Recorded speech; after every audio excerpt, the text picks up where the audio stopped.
What's up YouTube, welcome back to another video on my channel Skotrix, and today as you can see we are back on NBA 2K20 for another build guide video. And in today's video I'm going to be showing y'all how to make my two-way inside out scorer. This is a super rare build, you basically never see it in the park, and I don't really understand why, because I think it's definitely one of the best builds in the whole game. I think it's the best lockdown guard build in the game without a question, and in today's video I'm going to be showing y'all how to build it. So without further ado, let's get going on the build right here. So on this screen nothing really matters, the only thing that you want is your position to be point guard, your hand, jersey number, and name don't matter. Then for the pie chart you're going to want to take shooting and defense, this one right here, green and red. And then for the physical profile you're going to want to take pure speed. This is by far the best for any guard build, the pure speed one is always going to be the best choice. So that's how you're going to go right here, the purple one. Alright, now onto the attribute and badge distribution. First for finishing you want to max out close shot, driving layup, driving dunk, and you want to put your standing dunk up to 31 right here so you get those 7 finishing badges. And now down to shooting, you're going to want to max out everything so you can get as many badges as possible, and then bring your post fade down to 77 right here so that you get your 18 shooting badges. That's the most you can get on this build, and that's more than enough. I'm going to be showing y'all how to put the badges on at the end of the video, but 18 shooting badges will be enough. And then down to playmaking right here, you're going to want to put pass accuracy and ball handle all the way up, and then lower pass accuracy by 1. You don't need it to be 82, 81 is good enough, and you still get 10 playmaking badges. Then down to defense right here, you want to put perimeter defense, lateral quickness, and steal all the way up.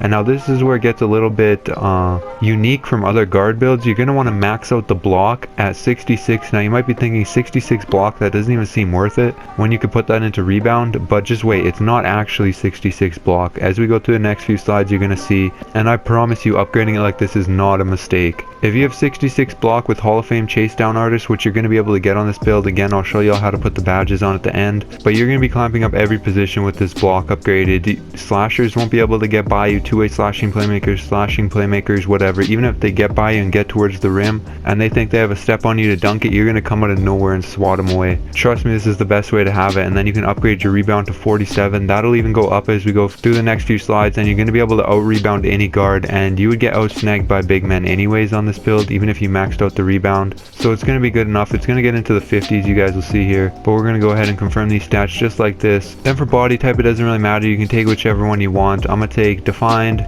Now for height you want to put it up to 6'5", and that's what I'm talking about. You can see your block goes up by 14 right there, and your rebound also by 3, and then a few other things. The only things that really go down significantly is steal, which goes down by 2. You're still going to be able to get steals at 85, that's still really high.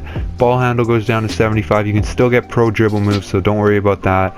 Mid-range goes down 1, that won't matter, and driving layup goes down 2, that won't matter. Those are such minimal effects that it won't really make a difference. The difference of being 2 inches taller will be way more significant, and that's what will really help you defend basically any position in this game except for like 7-3 post scorers. Other than that, you can pretty much guard any position. So now we're going to go on to the next slide right here, which is weight. You could just go to minimum weight for this. There is 2 options really. This is the one I would recommend for sure, but you could also go up to 211 pounds. You could see your strength goes up, but your acceleration and vertical go down a little bit. Also your lateral quickness, but 80 lateral quickness is still enough. You could take this if you want the extra strength. Maybe if you're going to be playing the 2 guard on your team in the Parker and the Pro-Am, you might want to go with it like this. But if you're going to be playing the point guard primarily, if you're either playing 2s or the point guard on your 3s team, you're going to want to go minimum weight right here. And that's what I'm going to take for this build. I think it's a little bit better. Again, unless you're playing the 2 guard, then it's really up to you. So we're going to go ahead and confirm that.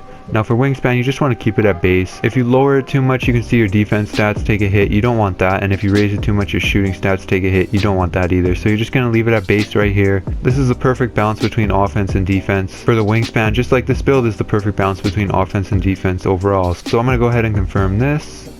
Now for the takeover, you have a little bit of personal preference. I would recommend the lockdown takeover.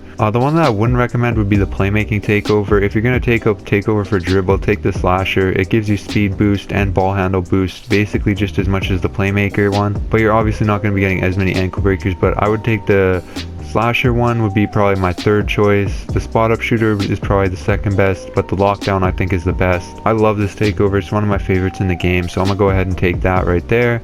And as you can see here, two-way inside-out scorer with similarities to Steve Francis, DeJounte Murray, and Steph Curry. Now I'm gonna go ahead and show y'all how to put on the badges. If you're not interested in this, feel free to click off the video. Just make sure you like and subscribe before you do. Like I said before, I'm gonna have 2 more build guides coming out over the next 2 days, and I just uploaded 4 build guides in the previous 4 days before this. So make sure you check those out if you're looking for a build, and also make sure you stay tuned for the future builds that I have coming. So we're gonna go ahead and check out the final stats for this and put the badges on. So here you go right here. These are the final stats and badge breakdown for the build. You can see this build can basically do everything. It has good ball handle, defense, finishing, shooting, literally everything you could want from a build, this build can do. So now let's go ahead into the badges right here. For the 7 finishing badges, you're going to want to put on Relentless Finisher on bronze, Fancy Footwork on gold, and Slithery Finisher on gold, just like that.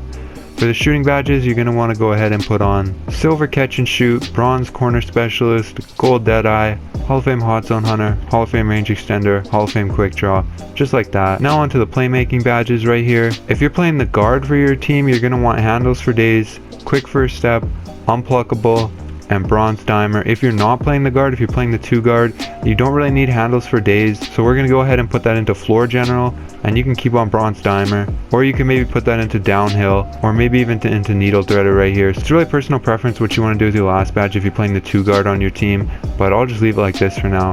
And then onto defense badges, you're going to want to go ahead and put on Hall of Fame Clamps, Hall of Fame Intimidator, Hall of Fame Chase Down, and then Gold Interceptor, and Silver Pick Dodger, just like this. This is the best defense badge breakdown in the game. Trust me, I have this build maxed out. I've tried out so many different badge combinations, and this is definitely the best. Nobody will be able to score on you like at all. So there we go, just like that. I'm gonna go ahead and confirm it. So that's gonna be it for the video. Hopefully you guys enjoyed. If you did, make sure you like and subscribe to my channel. Like I said, I got a couple more build guides coming over the next few days. This is only the 5th build in my 7 builds in 7 days series, so I'm gonna have 2 more builds, 1 tomorrow and 1 on Sunday. So stay tuned for that. Alright, peace.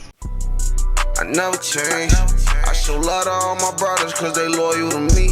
I was told to keep it on you, ain't no love in the streets. Traumatizing, he was bloody, left him covered in sheets. Yeah. I never change. Still with the game, I'm still the same. Yeah, shit